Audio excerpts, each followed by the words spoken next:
Bizarre Brain Comics.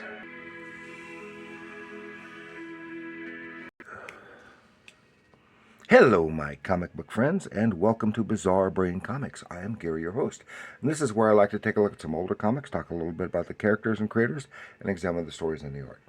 This time, it's not so old stuff.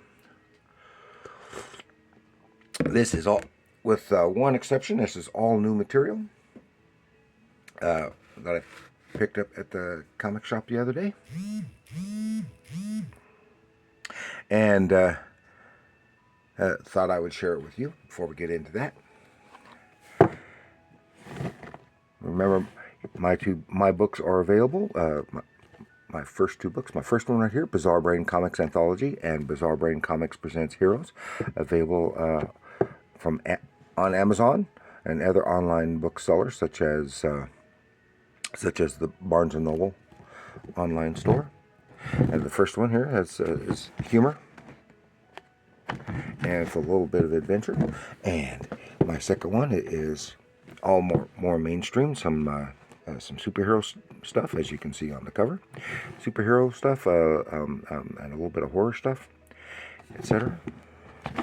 And $7.99 each. And thank everyone out there who has already bought their copy. Thank you so much. So now we're going to get into this little these pickups. Froggy.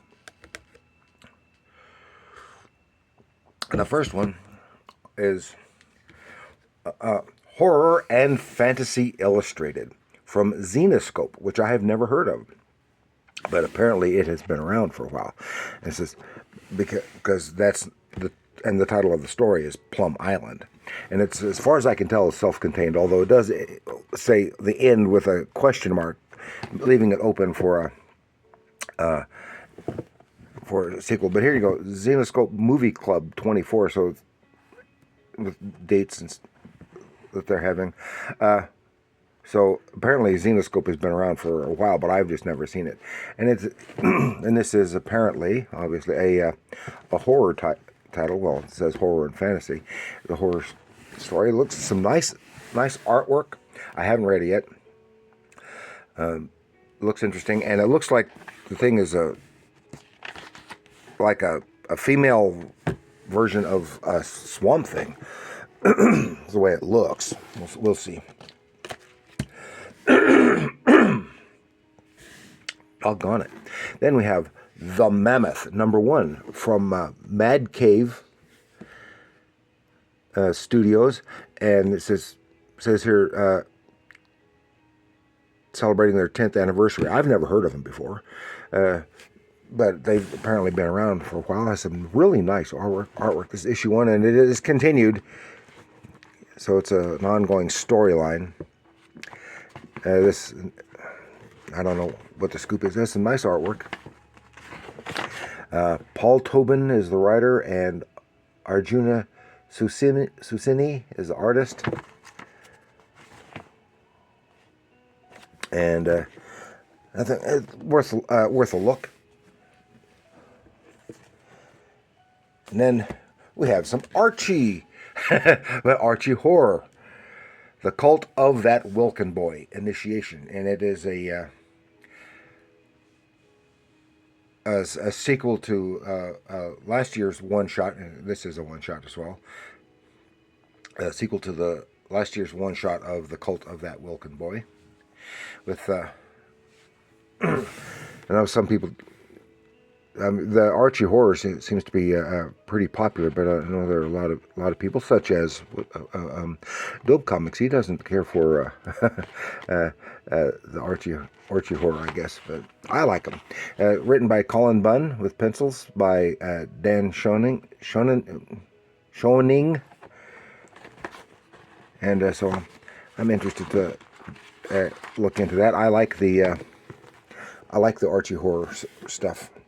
Actually, when I went to the store, went to the comic shop, I wasn't intending to get any of these. I was there specifically for one thing, and I couldn't find it. So I got this stuff. Then they also have I guess most comic shops do these days, freebie table, where they have a lot of free promotional material and stuff. So, and usually I just the few times that I stop in at the comic shop, they usually just have some cards and stuff, promotional cards and the like. But I thought this time I pick up they had some books, so I thought I'd get one. Marvel previews, which I usually don't get, and of course it's just all promotional stuff for this upcoming stuff for all kinds of things, but and stuff that I will have no interest in buying. But it's got a few comic pages to peruse, and covers and stuff, just some interesting stuff to take a look at. Then Marvel Spotlight, which is, of course, still free. And this is all X-Men stuff. Again, but one of the interesting things, it's got like little bits of interviews with some of the creators, a few pages of story to try to hook you, and stuff. Again, some interesting stuff to prove. I think this is the interviews with the creators is the more interesting part to read. Then they have, oh, the frog don't want to go away. Marvel must-haves. I don't know if they regularly publish this or not, but it's free, and this like in this particular issue, it has 3 complete comic books in it. So by must-haves, it's stuff to freebie to try to hook new readers and new buyers. And so this has, of course, nice John Romita Jr. Cover drawing. It's got, and this includes, since it does say July 2024, I assume I'm going to have to go more often just to get freebie stuff. Has Amazing Spider-Man 39, Avengers 7, and Moon Knight #1. And I've read the Spider-Man one. It's got She-Hulk in it. And this is Gang War, and it looks more like a story from Batman than from something from Spider-Man. And I haven't looked much in the Avengers. And then there's some Moon Knight stuff. And I haven't kept up with them. I don't know anything about the current Moon Knight stuff. I liked Moon Knight in the 80s. That's when I was reading it. But that's some fun stuff. There we go. Then we get these 2 issues. The Incredible Hulk, numbers 12 and 13. And I've already read these. And I do like this run of the Hulk. I've got the first 4 or 5 issues, I think, in this run. And then I've skipped several issues. And I think, my buddy Dope Comics, he really likes this run, although there's some issues he hasn't cared for. And but I enjoy this run. I like the Hulk. I like they're putting the Hulk probably more where he should be, is in the horror genre, and this is all clearly more of the horror genre, and so I like it. This is I read these. Whoops. My Hulk is falling down, and then I'm knocking other stuff over. So the Hulk 12 and 13 from July and August 2024. Written by Philip Kennedy Johnson.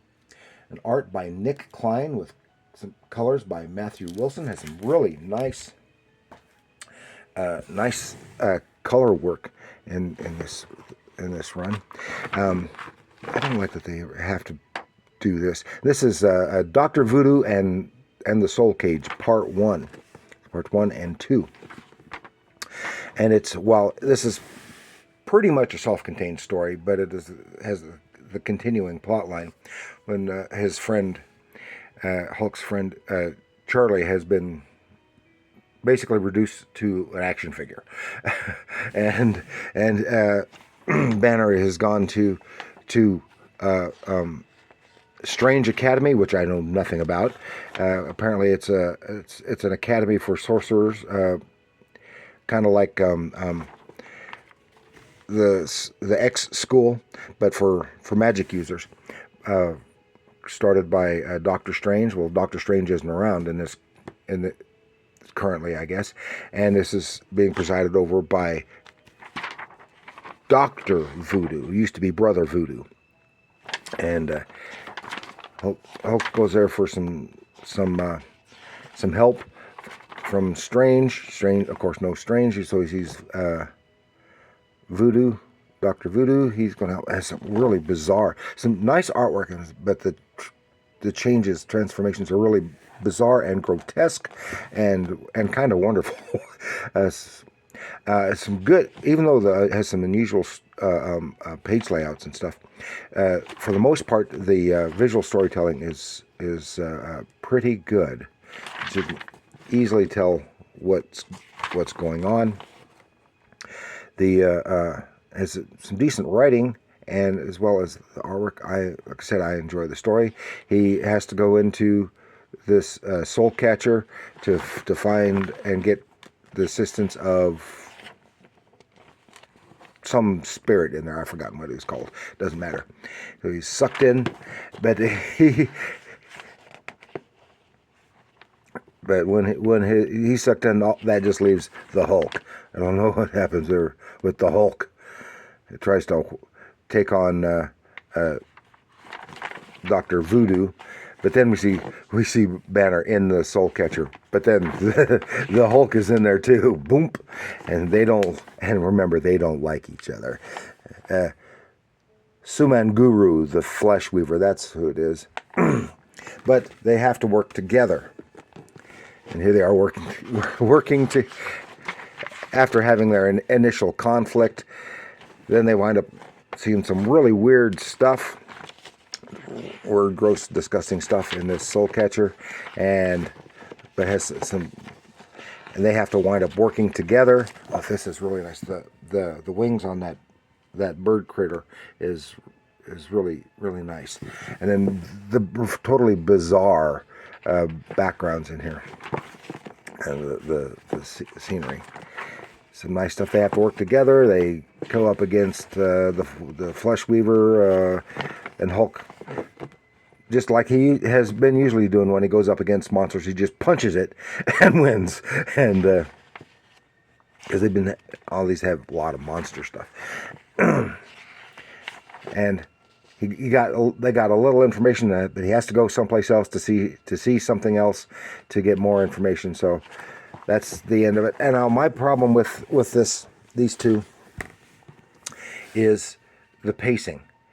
Now, for this storyline, there is no. Well, first of all, the modern comics are smaller, a total of 28 pages as opposed to 32 pages, the way the older comics were for decades, which gives it 19 pages of story. But and it's kind of stretched out a bit. There's no reason why this one story could not have been done in one issue.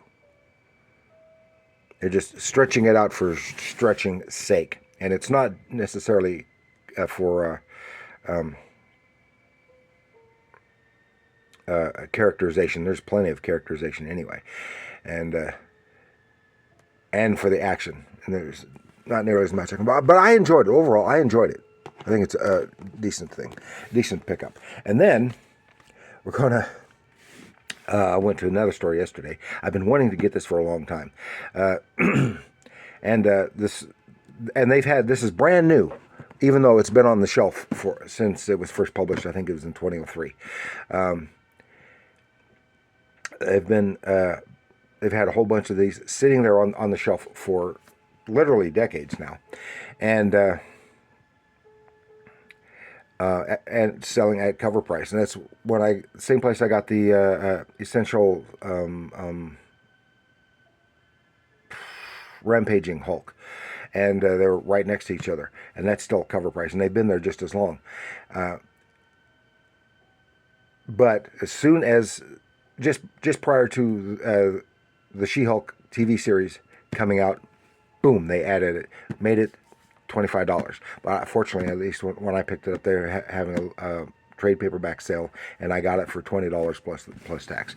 So it's still overpriced. I mean, but especially when I look, just for heck of it, I look on Amazon and they're talking like $49 for it. So I guess I still made a good deal on it. And of course, She-Hulk running the 25 issue initial run of She-Hulk, and I really liked this one. I got most of those at one time, and this is kind of the version that I like best. She's still kind of monstery and changing back and forth, not at will, but it's a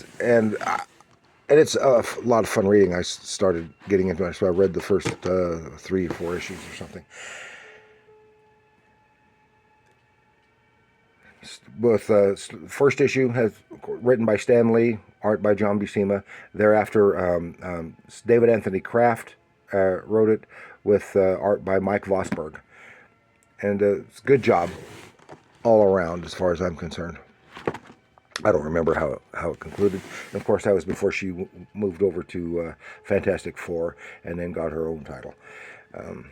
So that's all I've got to share with you this time. These all new pickups and some fun, and mostly of a horror genre.